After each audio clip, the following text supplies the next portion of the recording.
Many of you in the audience, I'm sure, are on the edge of your seats right now because you know that Gary Francione is about to take the stage. He's an icon in the realm of animal rights and a pioneer of the abolitionist theory of animal rights. For those of you unfamiliar with his work, he's a distinguished professor of law at Rutgers University, and not only has he been teaching animal rights and the law for nearly 30 years, but he was the very first academic to teach animal rights theory in any U.S. law school. He's authored many books, including his most recent, Eat Like You Care, which he co-authored with Anna Charlton. Ladies and gentlemen, it is with great honor that I present to you Gary Francione. I have been told I've got to remember two things. I've got 60 minutes, and I'm not supposed to say anything political. We'll see how that works. The title of my talk, in the program it says, veganism is a moral imperative. But what you're actually going to hear is veganism is a moral imperative, but you're going to hear about the abolitionist approach to animal rights, because I can't really talk about veganism as a moral imperative without talking about abolition and what I mean by that. And so that's what I'm going to do. And so this is my PowerPoint presentation. I've got bad news, I've got good news. The bad news is that as of this moment, there is no vegan movement, basically as a political movement. I'm sorry, I use the word political, I'm sorry. But there is no political movement for veganism. There's no social justice movement for veganism, okay? There is not. What there is a lot of people out there talking about reducing suffering. We've got to reduce suffering. And we reduce suffering. Veganism is a way, one way of reducing suffering.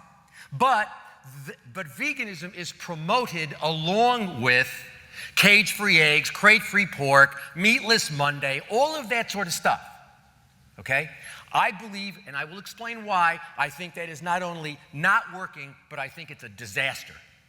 And what I would like to see happen is we develop a movement that exists outside of large organizations, okay? A grassroots movement that focuses on veganism as the moral baseline, veganism as a fundamental principle of justice, basically taking the position you either are a vegan or you're engaging in animal exploitation. There ain't no third choice. And so this idea that it's okay if you're on a journey, think of how speciesist that is. If I say, if we were talking about racism, sexism, misogyny, classism, if we were talking about any form of human discrimination that we believe violates the fundamental rights of humans, and I said, you know what, I see this thing about people of color, and I'm sort of getting there, but I'm on my journey. So I still tell racist jokes, and I still engage in discriminatory conduct against people of color. We would say that's outrageous. But given the movement, and I hate to call it a movement because movement implies going forward, and I believe that we are going backwards. As a matter of fact, this coming weekend, not the one we're in, but the one next weekend, will be the 30th anniversary when 100 of us took over the Building 31 of the National Institutes of Health, the Neurological, Communicative Disorders, and Stroke Institute, and held that building for 3 days until we got then Secretary Margaret Heckler to look at videotapes that had been made by the researchers of horrible experiments that were going on at the University of Pennsylvania, in which baboons were having their heads accelerated up to 2,000 times the force of gravity. We got Margaret Heckler to look at those videotapes. She ordered an investigation, and the sit-in, our occupation of the NIH, ended, and the Penn lab was closed. I was at the time teaching, that was 30 years ago. That was 30 years ago, and I think in many ways we had a lot more energy then, and we had a lot more direction and vision then than we have now with this happy exploitation nonsense, this business that cage-free, crate-free, meatless Monday, all this stuff, it's pushing us backward, okay? So what I want to see us develop, and what we are developing, and this is the good news. The bad news is we don't have a vegan movement, not the one I'm talking about. But we're in the process of getting it started now. We have a grassroots effort. It's going on all over the world. No organizations, no donate buttons. Nobody wants your money. We want your time. We want your energy. We want your passion. We can change the world. The world is vegan if we want it. We have to want it. We have to create it. We can create it. Think of what would have happened if 30 years ago, I remember being in a meeting in the 1980s with the then leaders of the animal movement. And we were talking about, the topic of the conversation was whether we were going to support the 1985 amendments to the Animal Welfare Act. And I thought we shouldn't do that. I thought it was a waste of time. I thought all it would do is make people more comfortable about vivisection because they would think it was more regulated. And they said, well, what would you do? And I said, I would spend every time, every second of time, every cent of resources, every ounce of energy we have to creative, nonviolent, vegan advocacy. Once you go vegan, everything changes. Until you go vegan, nothing changes. And what do we have 30 years later? We've got a movement that is far more reactionary, far more regressive, far more conservative than what we had 30 years ago. So I don't think it's going forward. But we're gonna change that. We're gonna change that with your help. With all of us, we're gonna do this as a communal effort, and it's not gonna be a matter of organization, organizations with donate buttons. The only thing you can contribute that matters is you. That's the only thing that matters. Your money's irrelevant. The problem has never been money. The movement has got tons and tons and tons and tons of money. Money's not the problem. The problem is vision. We don't have a vision, but we're developing one, okay? So that's what I want to talk to you about tonight. Okay, all right. This is where the abolitionist movement comes in. It's a grassroots effort. It's anarchical, I guess, for want of a better word. It's an anarchistic sort of movement. It happens outside of organizations, and it is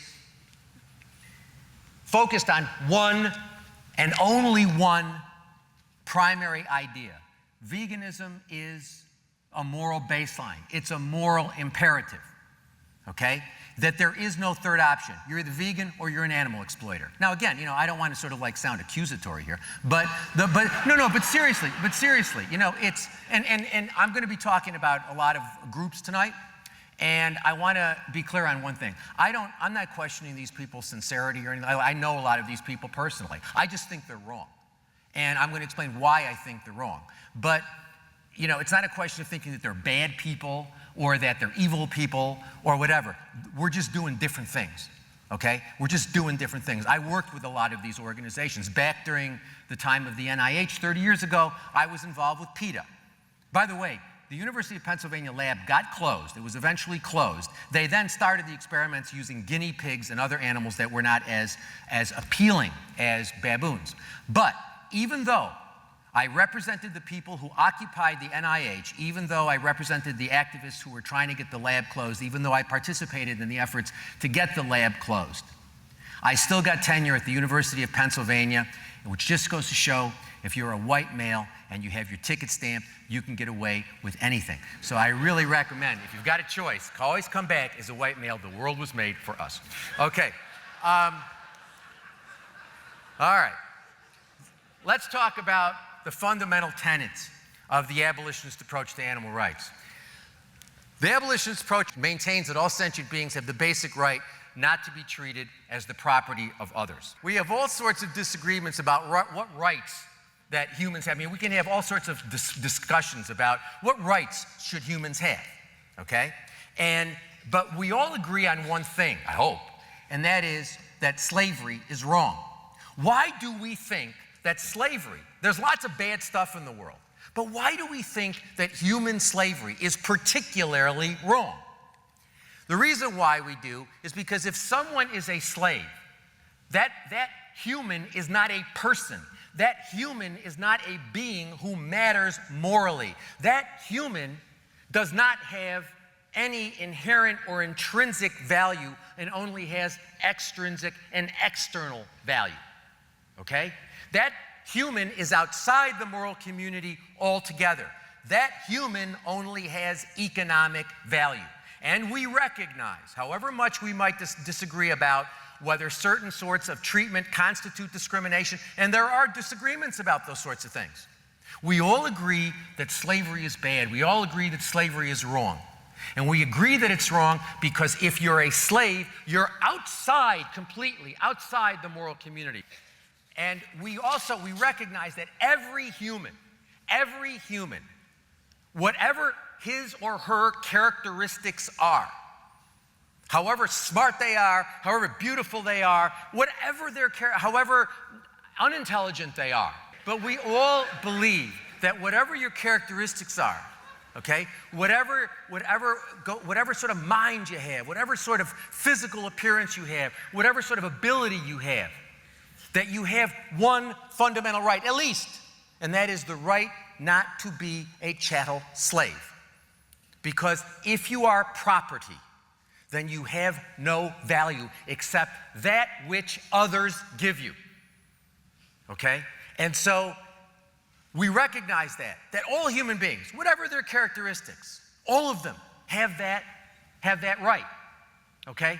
The same thing must hold true for animals. If animals have any moral value, if they're members of the moral community, they have to have one right. They have to have one right. Their interest in their lives has to be protected, even if it would be good for us consequentially even if we would benefit from exploiting them, okay? They have to have the one right not to be treated and used as property. That's the only right. When I talk about animal rights, I talk about it in the negative sense of saying that animals have the right not to be property. I don't really talk about affirmative. I mean, obviously, animals don't. It would make no sense to talk about giving animals a right to vote, for example. Although we might have a better political system if we gave them that. But it doesn't make a lot of sense to talk about animals having the right to vote or the right to drive cars or whatever. But if they're gonna matter, people, if they're gonna matter, then they've got to have the one right not to be used as property. The problem for others is once you recognize that one right, then you've got to abolish animal exploitation. It's not a question of regulating it. You've got to abolish animal exploitation. You've got to abolish institutional uses of animals, all of which depend on, rely, and assume that animals have the status as that they're property, that they're things that we can use, okay? And so what we need to do is if we recognize, and this is the abolitionist position, the abolitionist philosophy, is that animals, all sentient beings, by sentient, all I mean is subjectively aware, perceptually aware, okay? And I'll talk a little bit about that later. But sentience is simply the characteristic of being subjectively aware. Having some sort of mind, whatever it is, however minimal it is, there is someone there who cares about what happens to him or her, even if no one else does. Okay? All right, so all sentient beings, if they're going to be members of the moral community, they have to have the right not to be used as property, but once you recognize that right, you pull the rug out from all institutional exploitation. You're morally obligated to seek the abolition and not the regulation of animal exploitation. The abolitionist position, this is where it sort of like gets a little tricky in terms of people getting upset with me. And that is the abolitionist position rejects the idea that we ought to be, animal welfare campaigns and single issue campaigns. We reject those, okay? Animal welfare campaigns, giving bigger cages, like we have a campaign and the campaign results in an agreement by some, corporation to give larger cages to animals phased in over a period of 273,000 years. They're going to give them larger cages, at least some of them, perhaps, maybe. But these sorts of welfare campaigns, single-issue campaigns are things like anti-fur campaigns, anti-foie gras campaigns, things like this.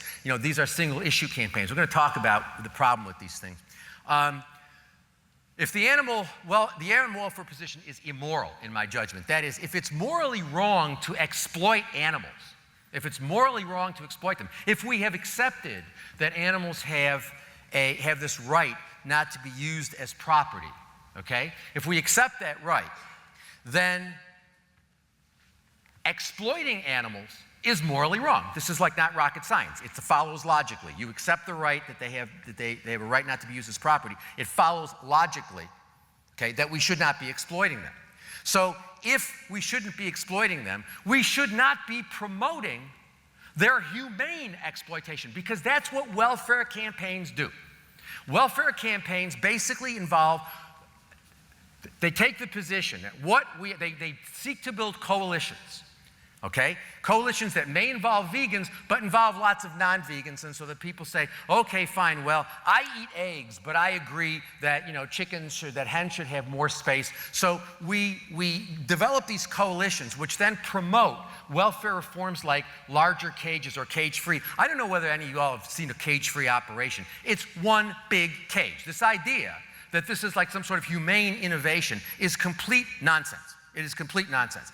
Cage-free eggs are nothing but hens in a large cage rather than in smaller cages. But they're all still walking over each other. They're all still pecking each other. They're all still defecating on each other. They're still urinating on each other. It's hell. It is torture.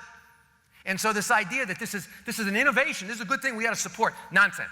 If exploitation is wrong, we should not be promoting humane exploitation. Again, look at it in the human context. If you decide that slavery is wrong, you don't promote.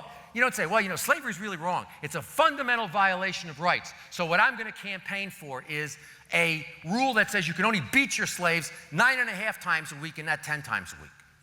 Everybody would recognize that as idiotic. But when it comes to animals, it's all of a sudden great. Oh, great. Well, Costco has agreed that it's going to phase in over the next 4 million years. They're going to get rid of their cages. And the answer is, what are you talking about?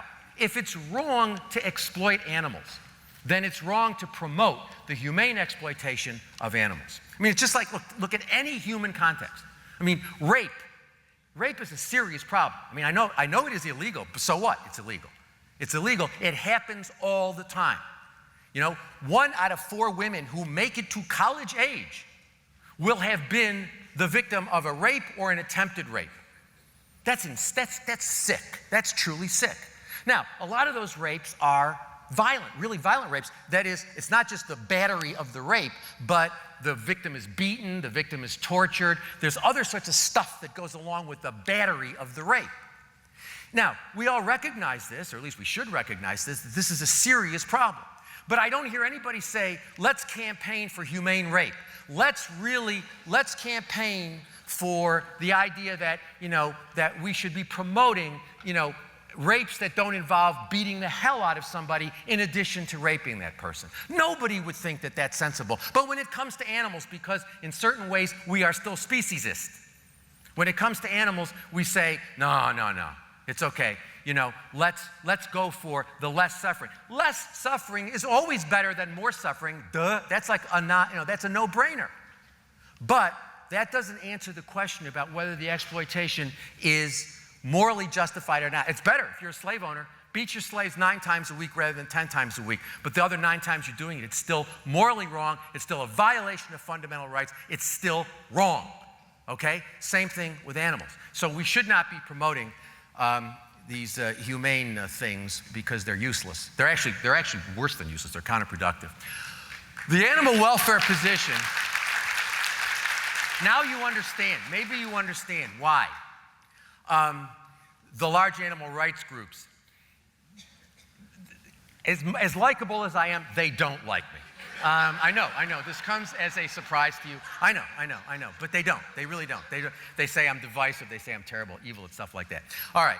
The animal welfare position is based on the idea that animals' lives matter less than the lives of humans because we are more sophisticated mentally than they are, cognitively than they are, so that our lives matter because we're self-aware. Their lives don't matter because when we kill them, they don't know they live in an eternal present. Well, if you kill the animal, if you give the animal a decent life and you kill the animal in a relatively painless way, you haven't really harmed the animal because the animal doesn't have a sense of his or her life. This is the position that Jeremy Bentham articulated several hundred years ago. It is the basis of the animal welfare position, that animals don't care that we use them, only care about how we use them. That is the position that Peter Singer maintains now. That's Singer's position. You know, I always meet people who, when I say this, they say, really? Does Singer really say that? I have animal liberation. You may have animal liberation, but you haven't read it. Because if you read Animal Liberation, if you read it, he says it pretty explicitly, that animals, that what matters is that we give animals a reasonably pleasant life and a relatively painless death. Okay? But that he does not think, you know, he thinks that maybe non-human great apes maybe have self-aware, maybe dolphins are self-aware, but basically the animals that we exploit on a daily basis, they're not self-aware. So their lives matter less. And this is the position, I believe, that has been embraced by the animal movement in this country. They've embraced, it's Peter's movement. You know, it is Peter Singer's movement in that he maintains that it's not that we use them, it's how we use them. They're sentient, so their interests matter, but their interests don't matter as much as our interests, and there are certain interests they don't have, okay, because they are cognitively deficient. They live in an eternal present. This is the philosophical position of the animal welfare movement, that animal lives matter less. This is what the large organizations have adopted. Look, I worked with Peter I believe in my heart. I know Ingrid very well. I knew Alex very well. I know some of the people who are still, but I'm sure 99% of the people who are there are people I've never met. But the bottom line is, I'm sure that when they kill those 95% of the animals that they take in at their Norfolk shelter, I'm sure they do as good a job as they can do, as, quote, a humane a job as they can do in killing those animals. But it is wrong. It is always wrong to kill a healthy animal. It's not euthanasia. It's not euthanasia because euthanasia is when death is in the interest of the being you're killing. Death is never in the interest of a healthy being. And when you take in as much money as PETA takes in every year and you kill any animal, shame on you. That's wrong. That's absolutely wrong. And so, but I believe, look, do I think that they're sitting there saying, I'm being evil? We're being evil by... No. I'm sure that they have bought into Singer. I actually wrote an article about this last year, that I'm sure that they're buying into Singer's view, that animals, if you kill an animal and you kill the animal in a relatively painless way, you're not harming the animal because death isn't a harm to the animal. The animal does not have a sense of his or her life. She has no interest in continued existence. She only has an interest in not being made to suffer pain, distress, fear. But she has no interest. She has no interest in her life. I think that that's wrong. As a matter of fact, I think that's incredibly speciesist. And when I get to that section of the talk, I will explain why. There's actually a very simple reason. All righty. The animal welfare position is ineffective. In addition to being immoral, it's useless as a practical matter. Why? Animals are property. They only have extrinsic or external value. Okay? The only time we protect their interest is when we get a benefit from it. This is property. They're property. Okay? So we expend resources on protecting their interests when we get a benefit from doing so. So if you look, for example, in 1958, okay, I was alive actually back then. I was actually a small child about to start school. And so it wasn't that long ago. And if anybody says, well, 1958, just remember, you're going to make an ageist comment, which is going to offend me. And so in 1958, they passed the Humane Slaughter Act, which required that large animals, cows, sheep, pigs, calves, be shackled and hoisted, be stunned, be stunned before they're shackled, hoisted, and cut. Now, if you've ever been in an American slaughterhouse, you know that is a rule which is observed, as an exception rather than the rule, because lots of animals get to the killing floor still moving. However, the thinking was, if you read the legislative history of that act, what you see is Congress saying, look, we should stun them because if we don't stun them, they incur a lot of carcass damage and they injure workers. You got a 2,000-pound cow hanging upside down, because what happens is when they put the chain around their leg, okay, they pull them up and it breaks their pelvis, because their legs, their pelvis breaks. Okay, so they're moving around a lot. If they're not stunned, okay, they are moving around a lot.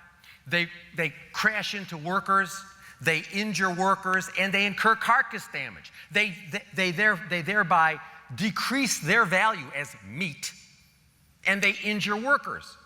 So that's why we have a rule, and that's why it didn't apply to chickens. Because people thought, what the hell, chickens are small. They can move around all they want, and they're not going to incur carcass damage. They're not going to, injure workers. If you read the position papers that my friends at PETA and HSUS have been publishing, arguing in favor of controlled atmosphere killing rather than the way that they presently kill chickens, you see the arguments they make are economic arguments. They basically say there's still a lot of carcass damage, which there is. There's a lot of carcass damage in terms of the present way in which animals are killed. And there are still worker injuries, because you're dealing with electricity, you're dealing with knives that are whirling around and stuff like that. There's still a lot of injury in that industry. And so if you were starting a chicken slaughterhouse tomorrow, you'd be insane not to use controlled atmosphere killing, because it's an economically much better thing to do. But this is what animal welfare reform is. It's basically making animal exploitation more economically efficient. That is not moving in an incremental or any other way. It's not moving animals away from the property paradigm. It's further enmeshing them in it. Okay? So it doesn't work. It doesn't work. The best that it can do is to create niche markets for people who have got extra money and who can go to places like Whole Foods and buy their indulgences. Oh, today I got some chicken, rated, animal welfare rated number 3, and I feel better. Let me pat myself on the back because I bought humane chicken, okay? So this is the best that animal welfare reform can do. This is not doing anything, people. The idea that because a lot of people who are involved in these organizations, they say, well, we've got to do something. This is nothing. This is worse than nothing. Because what you're doing is making people feel more comfortable about animal exploitation. You're giving them an excuse to continue exploitation. That's not helping anything. That's not moving things forward. All that's doing is further enmeshing, making fundamental the whole principle of animal exploitation. It also makes partners. The whole animal welfare thing makes partners it creates a partnership between animal exploiters, institutional animal exploiters, and animal organizations. Let me give you a few, like 2 million examples. All right, okay. All right, this is you have to take my word for this because you probably can't read it. But you can come up and you can see my printout to see I ain't fibbing to you. This is a letter. I believe this is historically one of the worst things that's happened. This in recent years. This was a letter that was written by Peter Singer to John Mackey, Chief Executive Officer of Whole Foods Market. Dear John, the undersigned animal welfare, animal protection, and animal rights organizations would like to express their appreciation and support for the pioneering program of happy exploitation that now manifests itself when you go to Whole Foods and you see animal welfare level 1, 2, 3, 4, 5. That started here, people. And that started with the blessing of the father of the animal rights movement, Peter Singer, signed on to by, among others, Compassion Over Killing, Farm Sanctuary, Humane Society of the United States, People for the Ethical Treatment of Animals, Mercy for Animals, Vegan Outreach, Viva USA. I'm sorry. I think that's obscene. I really do. And I mean, I don't, and if it means that I'm being divisive by saying that this is nonsense, that this is offensive, speciesist nonsense, then I'm divisive. Because I don't know how else to understand that. Maybe it's my limited intelligence, but I do not know how else to understand that. When you have all of these groups saying to John Mackey and saying to Whole Foods, which is basically one of the most insidious organizations, because what it exists to do is to make people feel better about continuing to exploit animals. That is one of their primary goals, is to make what we are doing, making the violence that we perpetrate on animals on a daily basis, sanitizing it and making it morally furry, morally acceptable. That's what this sort of thing does. And I believe that in 2005, when Peter, and actually Whole Foods had that on its website for some period of time, and Singer was asked about it, about the fact that Whole Foods was using this in its promotional efforts, and Peter responded, well, I didn't write it for them to put in a file drawer. We support these efforts. All of these organizations, all of these supposedly animal rights, this has got nothing to do with animal rights, people. Nothing to do with animal rights at all, okay? All of these groups supported that. I think it's shameful. This is a Whole Food that's near my house. Let me just get some water here. This is a Whole Foods near my house. There's a sign outside, whole organic chicken. It's really sort of sad, you know? Your life is worth $1.99 a pound. Isn't that sad? And so, whole organic chicken, and then it says Global Animal Partnership, Animal Welfare Rating 2. It's really sort of sick. You get to buy your level of torture. You know, well, I want to go to an extra movie this week, so I think I'll buy level 2 rather than level 4. I mean, I'm sorry, but I think that's like sick beyond belief. However, so Global Animal Partnership. Now, if you go to Global Animal Partnership, this is the organization that grew out of Mackey's animal compassion standards. And this is an organization that formulates these happy exploitation steps. And, 1, 2, 3, 4, fifth down is Wayne Pacelle, Chief Executive Officer of the Humane Society of the United States. Okay? And so we have here HSUS, Wayne Pacelle, leader of the largest, quote, animal organization in the country, on the board.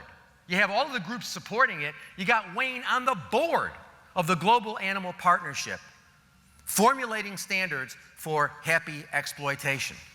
Don't tell me it ain't a partnership. Now, lest you think I'm being unduly harsh to HSUS, this is an award that my friends at PETA gave Whole Foods. Okay, an award for being the best animal-friendly retailer. There's John Mackey. There's John Mackey on the cover of Veg News. They gave him an award too. If you could see the picture, you could see cheese in the background. This is Veg News. Now, I mean, I grant you, it's not really Veg News is like People magazine for vegetarian things. But I mean, so I'm not saying that, that it should be, anything more sophisticated, but that's pretty bad when, you're this guy, I mean, look, I'm sure, I've never met John Mackey, but John Mackey is a primary mover, a primary proponent of this idea that we can exploit compassionately, okay? And he's on the cover of Veg News. Here's my good friend Ingrid Newkirk on the Bell & Evans. Bell & Evans is a chicken supplier.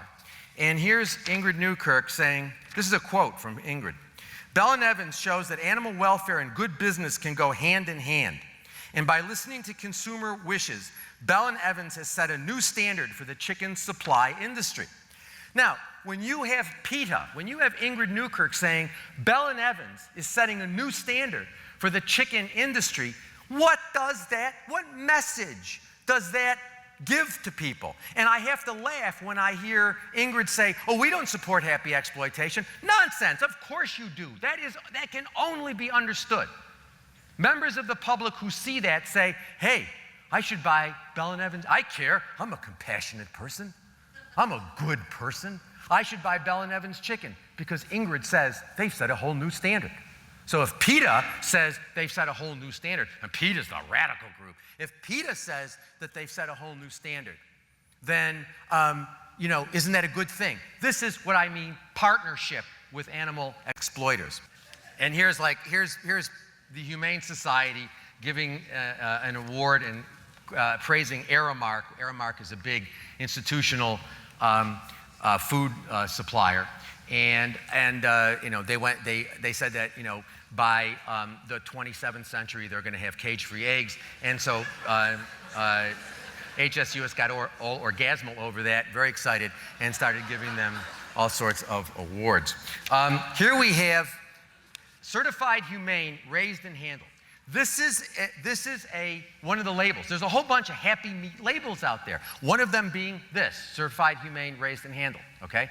HSUS is involved with this, the ASPCA is involved with this, the newspaper Animal People supported. I mean, this is basically a collective effort involving a lot of different organizations, and they put labels on products. Here's Humane Farm Animal Care, that's the organization that sponsors this, is the leading nonprofit certification organization dedicated to improving the lives of farm animals and food production from birth through slaughter.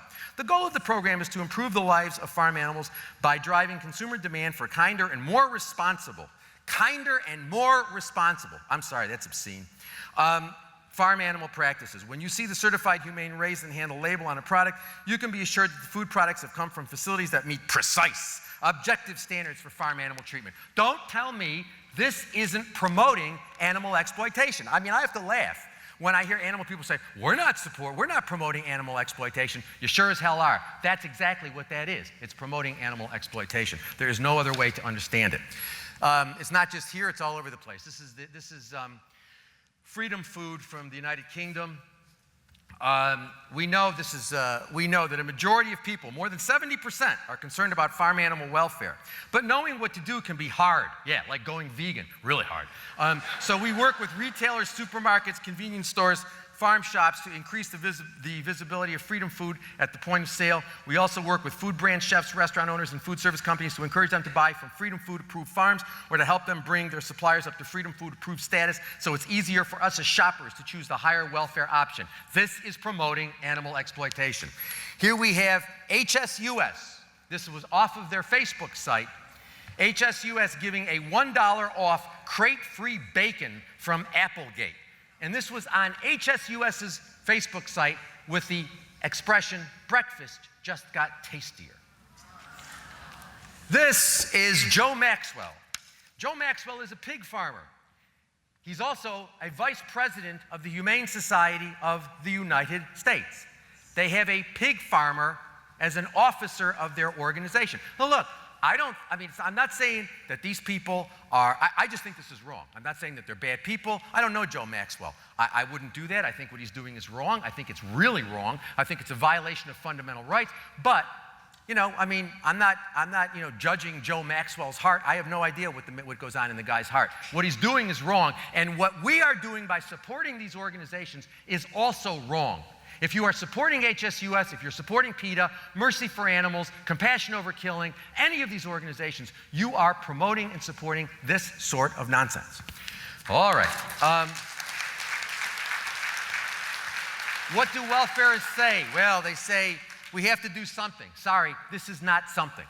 Okay? I agree we have to do something. What we need to do is be relentless in engaging in creative, nonviolent, vegan advocacy every second we can do it, in every way that we can do it. We're going to talk, Anna and I are going to talk tomorrow about doing creative, nonviolent vegan advocacy, because it's not as hard as you think it is. We're all going to do it in different ways. We all have access to different groups and stuff like that. So, you know, but we all have access to other people. We can all change the world, you know? I mean, if everybody persuaded, you know, one or two other people to be vegan, if all present vegans persuaded one or two other, I worked this out actually on one of the posts I wrote on abolitionistapproach.com. We could have the world vegan in a matter of like 12 years. So I mean, if each of us spent our time educating others about the importance of veganism, not veganism as a way of reducing suffering, but veganism as a fundamental principle of justice, we could change the world. We will change the world. But we're not going to do it with that stuff. We have to do something. Well, animal welfare reform is not doing anything. This is similar to incremental improvements in human rights. No, it's not. We didn't get rid of slavery because we made it more humane. We got rid of slavery because there was a paradigm shift, and people, a large number of people, came to recognize that owning other humans was a really obnoxious, horrible, morally repulsive idea. That's the only way we're going to get rid of animal exploitation. We're not going to get rid of it by making it more humane. All we're going to do by making it more humane is making people more comfortable about animal exploitation. We need to take baby steps. Yes, baby steps. If I hear again baby steps, if you really want, if you're like one of these welfare people and you want to get rid of me, come up to me and say, but shouldn't we be taking baby steps because I have cyanide in my pocket, I'm going to drink it, and I'm going to kill myself because if I hear the baby steps thing one more time, you know, that's it. I just can't take it, you know? I'm getting old now, and I've heard the baby steps. Baby steps are for babies, okay? They're for babies, okay? We're adults. Let's take, you know, and actually, you know, come to think of it, to call these things baby steps is an insult to babies because even a baby step is a small step forward. These are big steps backward, okay? So don't insult babies. Don't be an adultist and insult babies, okay? Everyone's on a journey. That's another one. That's another one that just makes me want to vomit. This idea that, you know, I'm on a journey. I don't care whether you're on a journey, you know? And this idea, you know, people always say to me, were you born a vegan? And the answer is no, I wasn't. You know, I was born, I hated vegetables. I ate meat, you know, for the first chunk of my life, okay? I've been a vegan now for 33 years, all right? And I'm not dead yet, so it can't be unhealthy for you. But, and interestingly, I teach in a university. I have students sneezing on me all the time. You know, I mean, really, they all get sick. They're all walking around like dead people. And I cannot remember. First of all, I have more energy than the people I teach, and they're young enough to be my grandchildren. And secondly, I cannot remember the last time that I was sick. I just can't remember the last time I had a cold, or I don't get flu shots because they have animal products in them. But I also haven't had the flu in, you know, I don't know, 25, 27 years or whatever. I mean, I have the flu in ages. I don't remember the last time I had the flu. And then I love this. This is the welfarists say, we're really just like you. We really want abolition. The answer is no, you don't. You're giving out coupons for Applegate bacon. You ain't an abolitionist. Whatever else you are, you aren't an abolitionist. Also, in addition to not liking welfare reform campaigns, I also have an issue with single issue campaigns, like the anti-fur campaign, for example, or, you know, this idea, going after campaigning about the Taiji dolphins or something like that, or this right now it's going on, you know, the slaughtering of dogs in China. All of this stuff, these single issue campaigns are really problematic because, again, they necessarily assume coalition. So what you're trying to do is you're trying to get people to oppose killing dogs who eat meat and who think eating other animals is fine. So you end up taking the position, which is what these campaigns do, explicitly or implicitly, is they take the position is that there's something that is more wrong morally about eating dogs than about eating cows, chickens, pigs, fish, whatever. And the answer is no, it's not. There's nothing different about eating a dog. And when I've had some people say to me, yeah, but they're really nasty to those dogs in China. And the answer is, I've not been to China. I'm sure they are. But everybody who says that to me, I say, have you ever been in an American slaughterhouse? And you know what? None of them has. Because I have news for you. What goes on in an American slaughterhouse, even ones that are blessed by Temple Grandin, even ones that are considered to be, you know, wonderful they're hellholes. Every single one of them. Every single one of them. And so this idea that, well, what the Chinese are doing, that's just racist, ethnocentric nonsense. You know, this business that the Chinese are more barbaric, or the Japanese, the Taiji, or people who wear fur. I mean, I remember, you know, when I was a young lawyer, like a zillion and a half years ago, I remember going and representing people who were doing anti-fur demos. And, you know, they would say all these really hideous things to women walking by wearing fur, and 90% of the time they were wearing leather, they were wearing wool. There is nothing. Wool and leather or silk are every bit as bad as fur. So what we end up doing is creating these artificial distinctions and say that fur is worse than this other stuff. No, it's not. Foie gras is worse than steak. No, it's not. It's all horrible. And by having these campaigns that skirt the issue of veganism, because people don't want to use the word vegan, they think it's too radical. Nonsense. What you do is, by having these campaigns, okay, you give the idea that certain forms of exploitation are morally worse than what other people are doing, like the people who are involved in your coalition. That puts out the wrong idea. I love this. This is my friend Wayne. As a matter of fact, I remember the last time I was at Summerfest, I shared a suite with Wayne. So, I mean, we go way back. It's not that I just think Wayne's wrong. I think this is crazy stuff.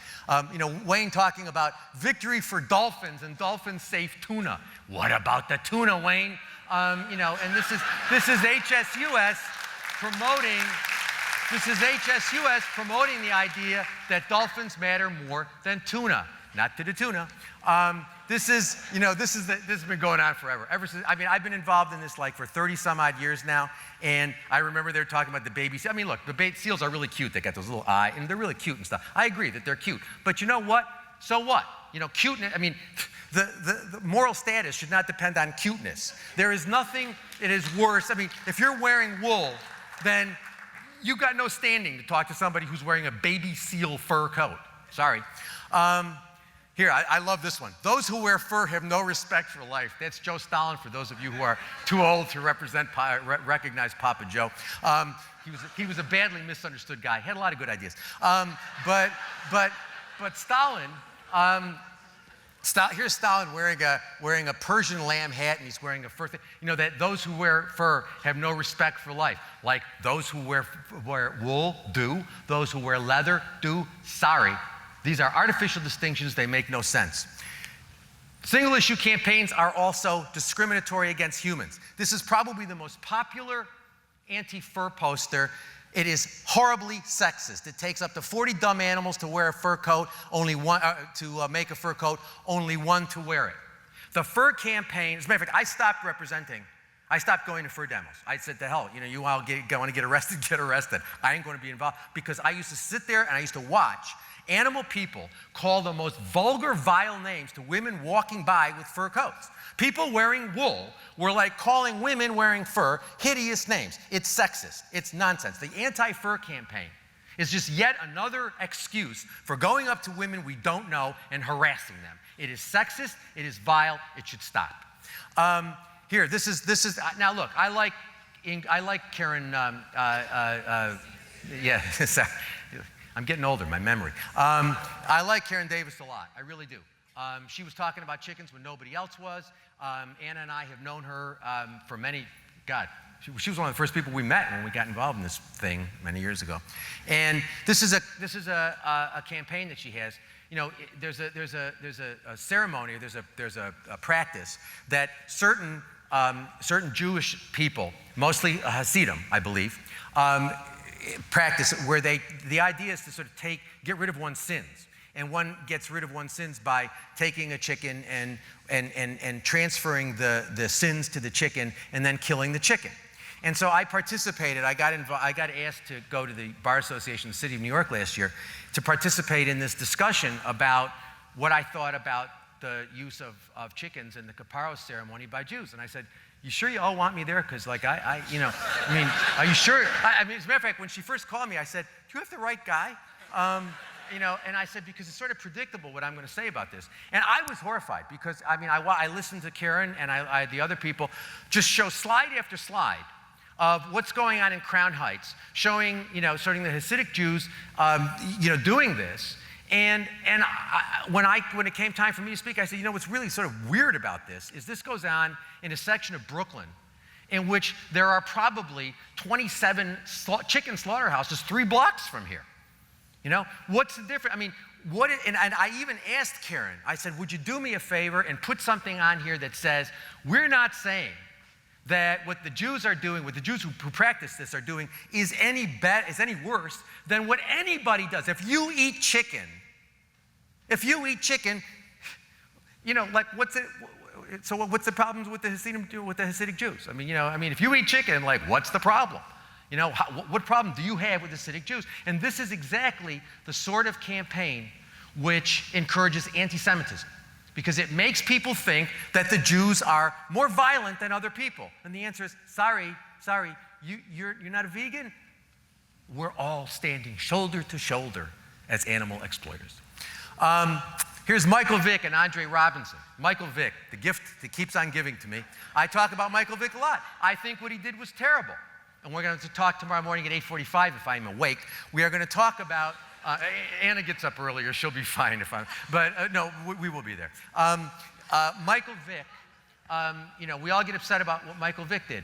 Michael Vick is no worse than the rest of us. He engaged in killing animals because he derived pleasure from doing so. If you eat animals, if you eat meat, if you eat dairy, if you eat eggs, if you eat honey, what you are doing is engaging in animal exploitation. The best justification you have for doing that is pleasure. You ain't no different from Michael Vick.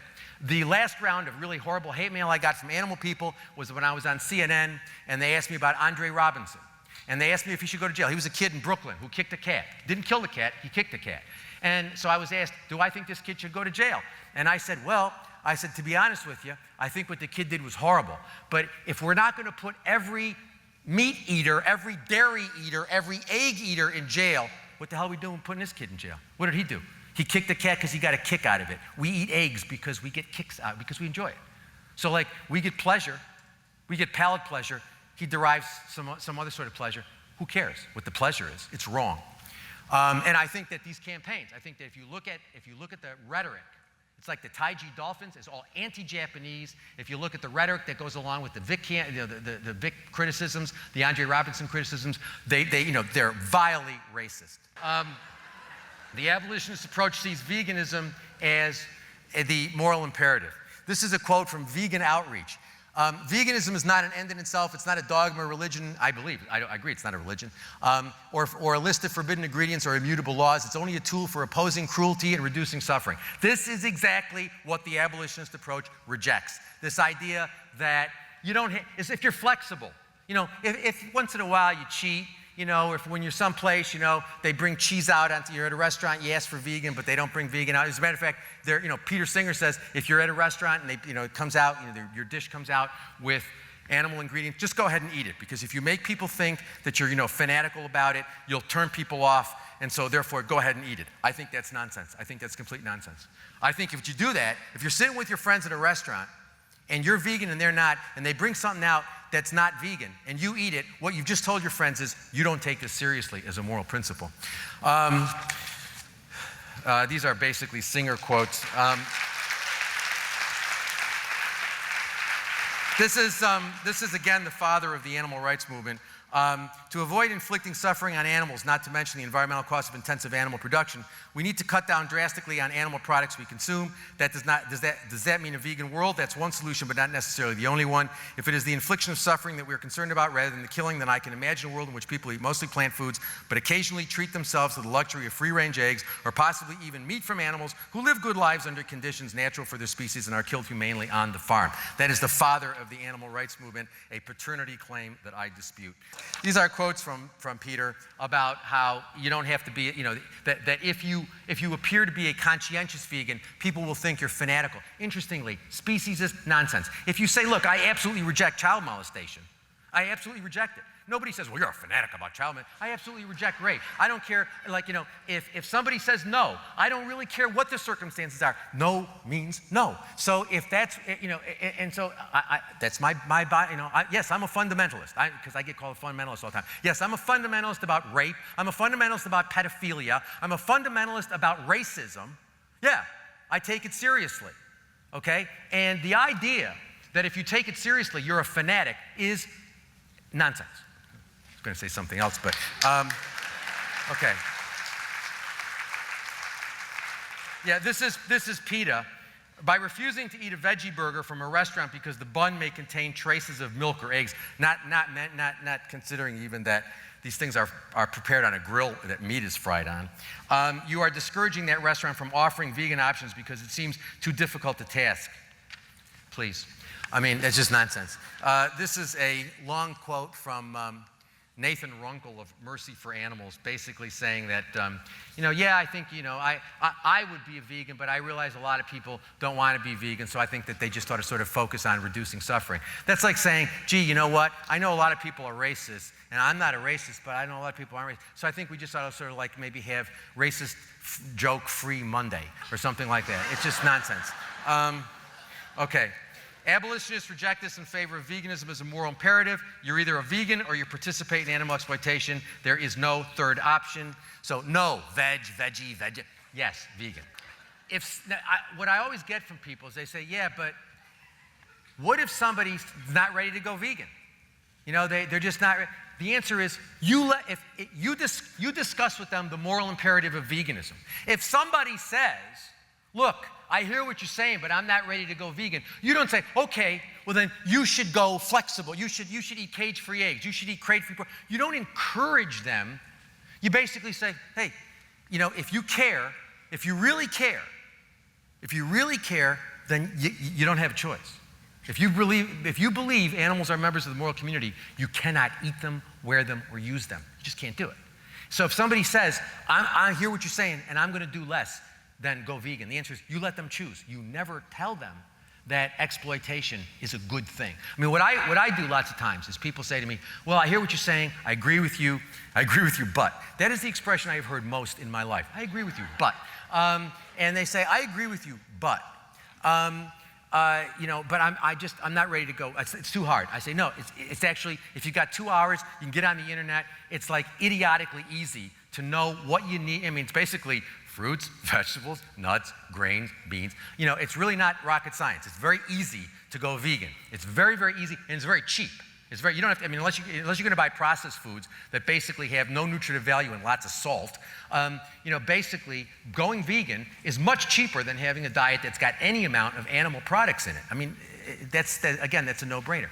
So I try to explain, I try to discuss it with them. I spend as much time as I can with that particular person. However, at the end of the day, they say, look, I'm just not ready to do it. Should I eat cage-free? I say, no. You don't eat cage-free eggs. You don't eat crate-free pork. What you do is, why don't you do this? Why don't you go vegan for breakfast for 2 weeks? Go there.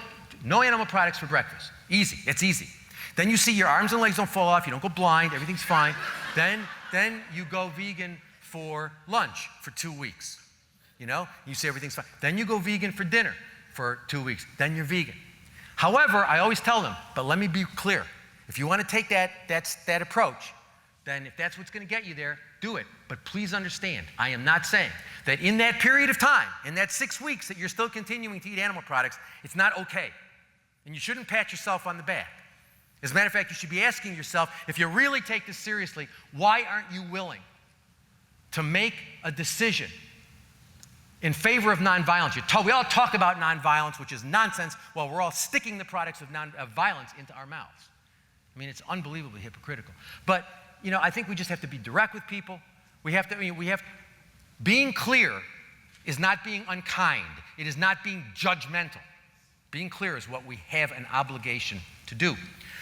All right.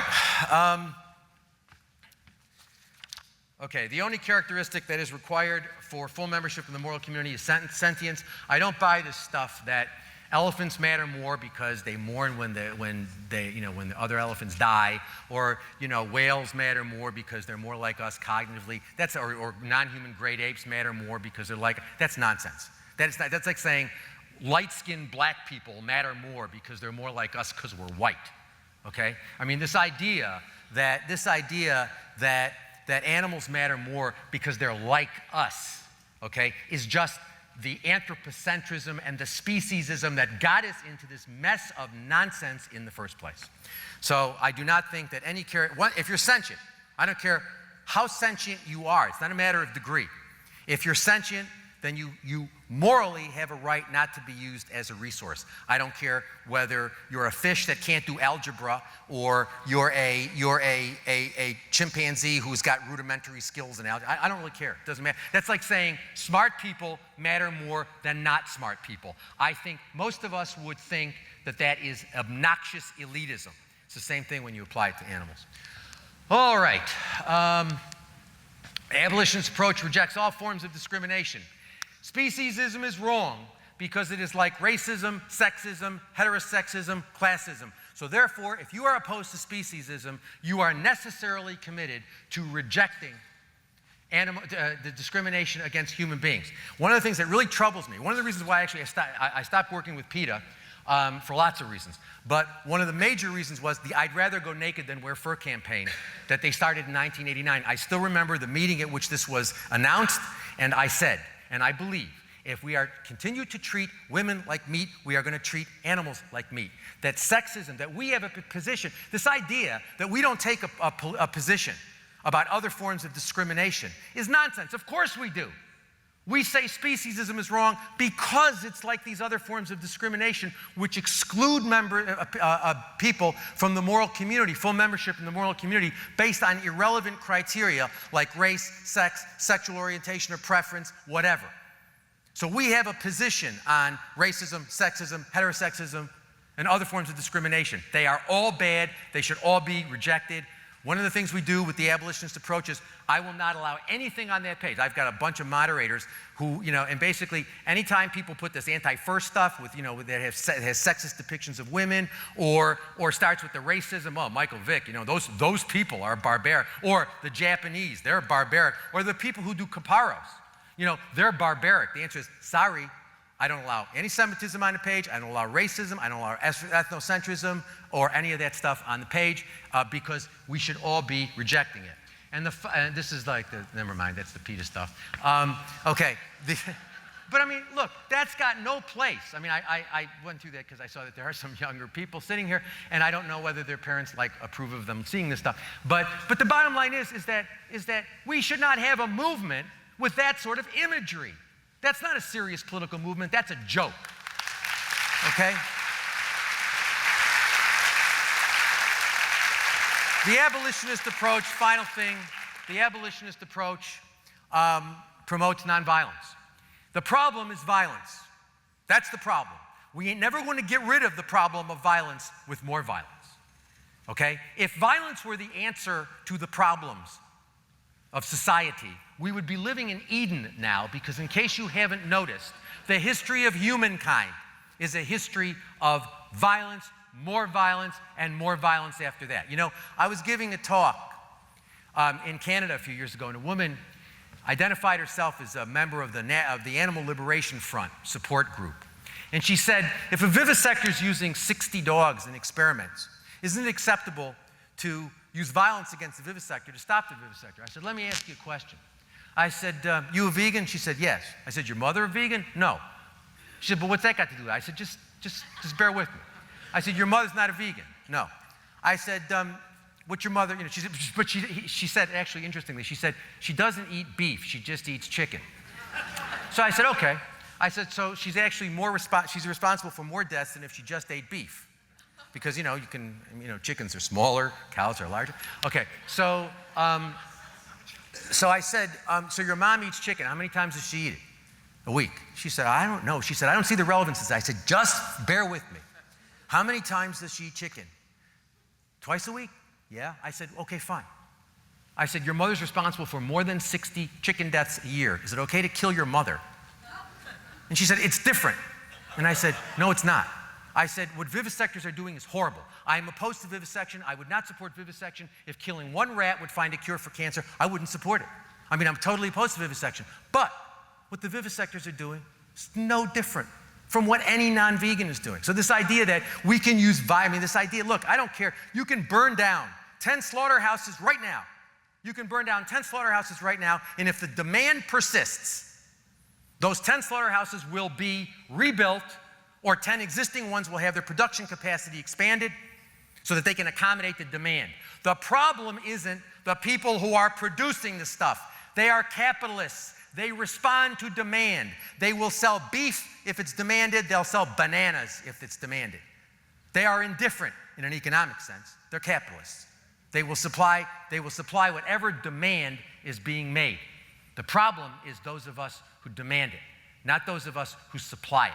We're all complicit. But the bottom line is the primary problem, us, sorry, the people who demand it.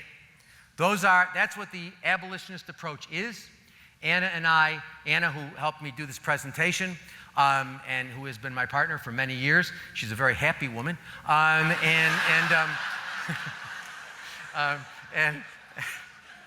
you are. Okay. And